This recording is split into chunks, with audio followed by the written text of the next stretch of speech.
Hello and welcome to Greg's Chan 1. I am Greg and this is Channel 1. Now I am just finished watching episode 8 of season 1 of Zoo. It is called The Cheese Stands Alone. Now this episode I thought was a very strong episode for what it did and for the development that you get with certain characters. So I'm going to go through some points and explain what made that good, what made that bad, so on and so forth. So we'll start off the big animal per week that we get, that animal per episode we get. In this particular episode we get rats. Bloodthirsty rats. Now, I thought that was quite interesting because obviously rats are normally seen as quite, low on the food chain. They're seen as opportunists. They're seen as, nothing wants that. I'm going to have it. It's dead. But this kind of goes on the fact that they decide, you know what? There's 1,000 of us. There's one of you. Dinner. And that's a plus. It's it gives you a basic summary of what the rats are going to do or what the animal is going to do. Another good point. Actually, it's kind of a bad point, but it's a good point at the same time. It's a good point because it progresses the character of Mitch, but it's a bad point because you don't want a character like Mitch betraying the team. With it, obviously, if you're watching this, you've clearly seen the last episode, Sleuths. So you obviously know that Mitch seems to have made a deal with the devil. Like he's about to make a deal with the devil to save his kid. Early on in the episode, they split off. You have Jamie, Chloe, Abraham, and Jackson off to Pender Island to sort out this rat issue and try and find out what's going on. And you have Mitch staying behind in Boston. To which, as everyone goes off on the ferry, off on the boat, Mitch calls up the Raiden bloke, whose name we don't know yet, or at least I can't remember if we've heard his name. We probably have. I just don't remember it. Makes a call to him, says, I've got the mother cell. I can't give it to you yet. I can give it to you later. Give me a call. Let me know what time you want. And so, obviously, that means that Mitch could potentially be betraying the team.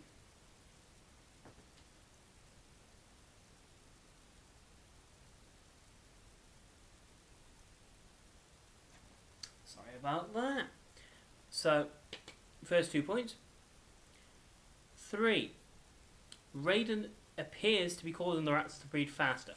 Now, what they find out is that there was grain that had been covered in Raiden pesticides. Now, the pesticides, obviously, considering that Raiden seems to be like a radioactive kind of thing, it's causing the animals to react to the radiation and such of this Raiden product. And it seems to be making the rats breed faster.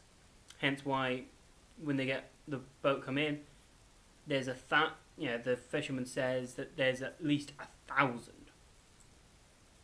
You kind of go, okay, yeah. You've then ending up with something that I really want, something that I think would be quite interesting. Kind of a Mitch, Jamie kind of relationship. Because Jamie seems, kind of into Mitch in the way that she's always wanted to find out what he knows. Always wants to talk to him. I mean, at one point she says that she sent I think it was 6 text messages, and he hasn't replied yet. She's tried to call him a couple times. He hasn't answered. And you kind of go, wow. And Mitch says stuff that earlier on that makes it sound almost like he cares about her. And she calls him out on it and goes, if I didn't know better, it sounds almost like you care. To which Mitch just shrugs it off and is like, nah, I'm going to look a little depressed. Because that's what he does. But I like it because it makes him quite an interesting character to watch. Cutting on to that, on the boat, you get a mini bit of Jackson's backstory. That he's got a lot of positive memories from Pender Island because it was one of the few places where his dad wasn't completely crazy. I mean, his dad was going crazy, but he wasn't completely crazy, which is good. Because it means Jackson might actually have a bit of personality that's interesting. Because I think he's probably out of the team, the handpicked team that Delavane picked. He's probably the most boring. The only one that, because Jamie's on a relatively boring level herself, but her relationship with her friendship with Mitch is developing her. And the fact that she seems to get on with everyone to enough of a degree, whereas Jackson seems to get on really well with Chloe and with Abraham. Mitchie doesn't seem to really care. He doesn't seem to really care much about Jamie. He has a couple of moments with Jamie where the scene is pleasant, but it's not. He gives a damn. Mitch, it then cuts to Mitch in Boston, and he goes on a picnic with his daughter, and you see him, you kind of see the dynamic of him and his ex-wife Audra, and you see that they're really on shaky ground, those two. He's come and she's kind of looking at him like, what the hell are you doing here? You may be the father, but you shouldn't be here. You don't deserve it. Which, granted, he left his kid. He left his kid for 8 years, or was it 7? And then he spent years trying to fix her when she was diagnosed and she was told that she was going to be dying. She's slowly dying. And going on from that, it is it's really nice, the scenes that you get in that park with Mitch and his daughter, and it's really touching, and you're kind of like, yeah, this is lovely. Because he gives her a present, which is a parking ticket from the day that she was born. And the fact that he was in such a rush to get there to see her that he parked illegally and got a parking ticket for it. So he passes it on to her, saying, I know I haven't been around, but I do care. He was like, aww. Potentially there's probably going to be a Jackson-Chloe couple. Don't care much about Jackson. As long as he doesn't make Chloe less of a badass, I'll be okay with it.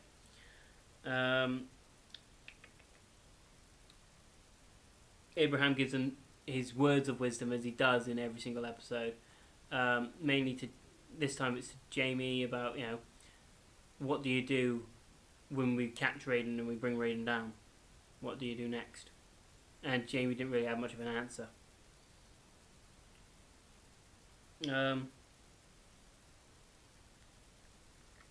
Anything else?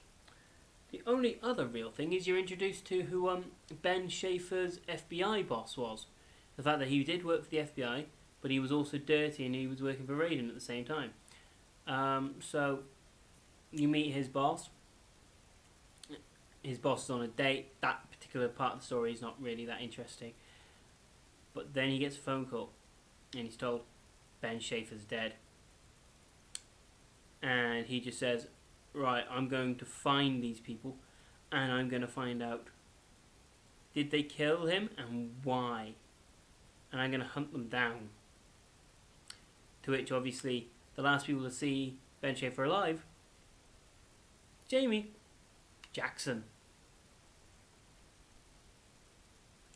Uh-oh. And then, right at the very end, Mitch appears to be betraying the group to give the mother cell for the medicine to save his daughter.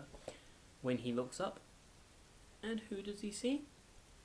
Delavane, the guy that brought the team together, actually works for Raiden. Now that was a great plot twist, because I didn't see it coming. I honestly thought he was a good kosher guy. Anyway, my rating on a scale of 1 to 5 is a 4.4. It was a very strong episode for so many different reasons. I mean, yes, Jackson's a bit dull, which is obviously going to bring it down. But that reveal at the end, the scenes with Mitch and his daughter were beautiful. Getting bits and pieces from the other characters was great. Chloe proving to be a badass with a flamethrower. I mean, blonde French chick with a flamethrower. Brilliant combo. Other than that, that's all I've got to say about that episode. If you've enjoyed this video, please give me a thumbs up.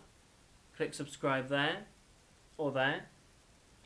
Leave your thoughts and opinions on the episode down in the comment section below. Let me know if you really liked it. How you would rate it on a 1 to 5 scale, whatever. Thank you very much, guys. All I can say is, see you later.